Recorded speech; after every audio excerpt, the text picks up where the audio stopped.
2024 లేదా 25లో డిగ్రీ లేదా బీటెక్ చదివారా? సాఫ్ట్‌వేర్ జాబ్ కోసం ఎదురు చూస్తున్నారా? అయితే కోడ్ జ్ఞాన్ 100 డేస్ కోర్సులో చేరండి. జాబ్ సాధించండి. చాలామంది స్టూడెంట్స్‌కి ఇన్ఫోసిస్‌లో జాబ్ ఎలా క్రాక్ చేయాలి అనేటువంటి దాని మీద ఒక చిన్న డైలమా ఉంటుంది కదా! ఈ వీడియో మొత్తం పూర్తిగా చూడండి. కోడ్ జ్ఞాన్ నుంచి సంజయ్ అనే స్టూడెంట్ ఇన్ఫోసిస్‌లో జాబ్ క్రాక్ చేయడం జరిగింది.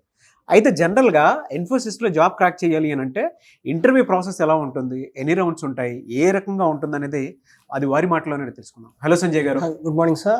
And Sanjay, my name is Sanjay. నేను 2025 ECE pass out from Siddhartha engineering college Vijayawada. Okay. వచ్చేసరికి ఇంటర్వ్యూకి నాకు బేసిక్గా ఫస్ట్ మనకి అప్లై చేసుకున్నాక you will get a mail regarding that there will be exam in this venue. So నేను ఆ కేఎల్ యూనివర్సిటీలో పడింది. నేను అక్కడికి వెళ్ళి రౌండ్ 1 వచ్చేసరికి మనకి అనలిటికల్, రీజనింగ్ అండ్ గ్రామర్ ఈ టైప్ ఆఫ్ ఉంటుంది. కోడింగ్ ఫస్ట్ రౌండ్ ఉండదు. సో ఆఫ్టర్ దట్ మనం అన్నీ క్రాక్ చేసి అన్నీ పెట్టినాక అంటే కట్ ఆఫ్ ఉంటుంది. ప్రతి సెక్షన్కి ఒక కట్ ఆఫ్ ఉంటుంది. So the basic thing is ప్రతి దాంట్లోనూ మీరు అట్లీస్ట్ అటెంప్ట్ చేయాలి. సో అలా అని చెప్పి అన్ని సెక్షన్స్లోనూ అన్నీ చేసుకుంటూ పోకూడదు. మీకు టైం పట్టేస్తుంది. సో ఎవ్రీ సెక్షన్ అయితే basic cut off. That's the first thing.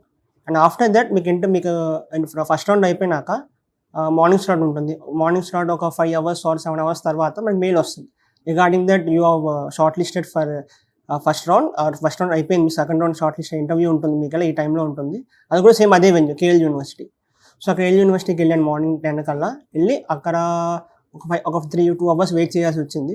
దాని తర్వాత నాకు ఛాన్స్ వచ్చింది. నాది వచ్చేసరికి ప్యూర్లీ ఎలా వెళ్ళిందంటే టెక్నికల్ బేస్డ్ వెళ్ళింది. సో మామూలుగా అందరూ రెజ్యూమే బేస్డ్ నాకు టెక్నికల్ బేస్డ్ వెళ్ళింది. రెజ్యూమే పక్కన పెట్టి ask me give me something which is not in resume అని చెప్పారు. సో ఓకే, 10th నుంచి వర్క్ చేసినవి, బీటెక్లో చేసినవి అన్నీ చెప్పాను. టెక్నికల్ ఎక్స్ట్రా కరికులర్ అన్నీ చెప్పాను. ఆఫ్టర్ దట్ ఇంటర్వ్యూ వచ్చేసరికి హాఫ్ అన్ అవర్ అయింది సార్. నాది హాఫ్ అన్ అవర్ అయింది. Okay. So like we are discussion, నా ఇంటర్వ్యూతో డిస్కషన్ అయింది నాకు బాగా.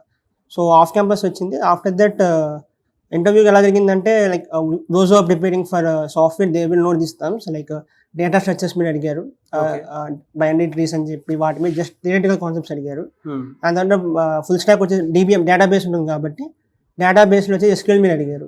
సో SQLలో కొన్ని క్యూరీస్ లైక్ థియరీ కాన్సెప్ట్స్ అడిగారు. ఆఫ్టర్ దట్ కోడింగ్లోకి వచ్చారు.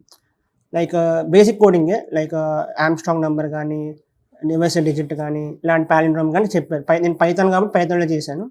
ఆఫ్టర్ దట్ నా రెజ్యూమేలోకి అప్పుడు వచ్చారు ఆయన. వచ్చి ప్రాజెక్ట్ మొత్తం చెక్ చేసి ఓకే నువ్వు ప్రాజెక్ట్ చేసావు కదా, దీని మీద క్వశ్చన్స్ అడిగారు. So the first thing you have to determine is whether you are good with the project or not. మీ రెజ్యూమేలో పెట్టిన ప్రాజెక్ట్కి మీరు ఎంతవరకు న్యాయం చేయగలరు. మీరు పూర్తిగా తెలిస్తేనే పెట్టండి, లేకపోతే అసలు పెట్టద్దు. సో లాట్స్ ఆఫ్ పీపుల్ ఏం చేస్తారంటే ఇంటర్వ్యూకి వెళ్ళే ముందు నెట్లో ఏదో ఒకటి దొరుకుతుంది అది పెట్టేస్తారు, కానీ క్వశ్చన్స్ అడిగితే చెప్పలేరు. సో నేను కాలేజ్లో 2-3 ప్రాజెక్టులు చేశాను. ఒక పేపర్ పబ్లిష్ అయింది. సో దాని మీద నన్ను అడిగి నేను మొత్తం చెప్పగలిగాను. సో అక్కడ హెల్ప్ అయింది నాకు. అండ్ దాని తర్వాత నెక్స్ట్ క్వశ్చన్ వచ్చేసరికి do you have any questions for me అని అడిగారు. నేను AI like trending topic is AI right, artificial intelligence ఎలా చేస్తుంది నేను చెప్పాను. ఇన్ఫోసిస్ ఏఐని ఎలా డీల్ చేస్తుందంటే నేను చెప్పారు ఇలా ఏజెంటిక్ AI అని ఉంటుంది, మేము ఎలా వాడుతున్నాం అలా జరిగింది.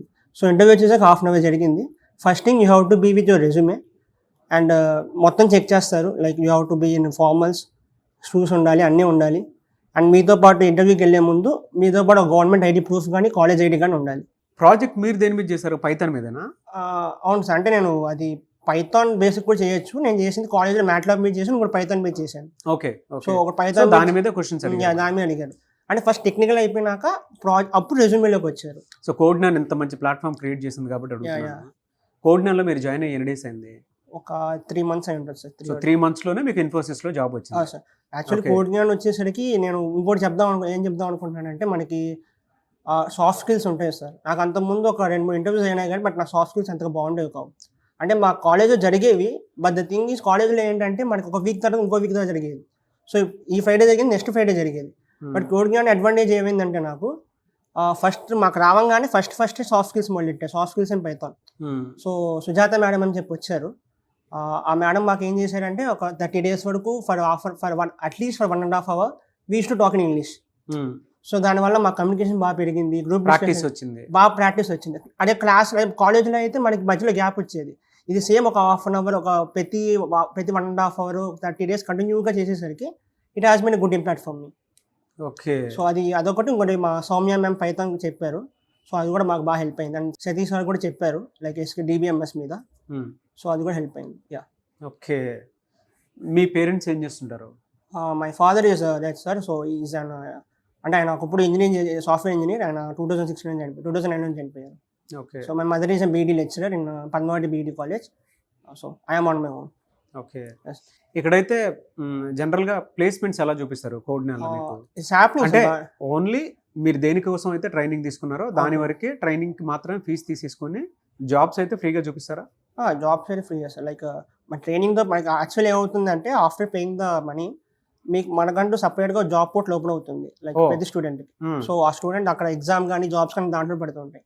మొన్న కూడా ఒకటి పడింది AIML మీద. సో ప్రతి వీక్ వస్తూనే ఉంటాయి sir. You have to just apply and short list అవ్వాలంటే. సో వీళ్ళు చూపిస్తూనే ఉంటారు ప్లేస్మెంట్స్? ప్రతి వీక్ అయితే వస్తుంది జాబ్స్ ఇలా పడ్డాయని చూపిస్తారు. దాంట్లో ఇంటర్వ్యూ అయ్యి షార్ట్ లిస్ట్ అయిన వాళ్ళు వెళ్ళిన వాళ్ళకి ఇంటర్వ్యూ ఎక్స్పీరియన్స్ బట్టి ఒకవేళ సక్సెస్ అయితే బయట ఎక్కడైనా ఏ ఇన్స్టిట్యూట్లోనో అలాంటి అవకాశాలు ఉన్నాయా? ఇక్కడే ఉందా? నాకు బాగా అనిపించింది ఏంటంటే ప్రతి వీక్ పడుతున్నాయి sir placements. And the consistency is very important in these types of things. Placements వచ్చేసరికి బాగా కన్సిస్టెన్సీ ఉండాలి. సో మాకు ప్రతి వీక్ ఏదో ఒక జాబ్ పడుతూనే ఉండేది.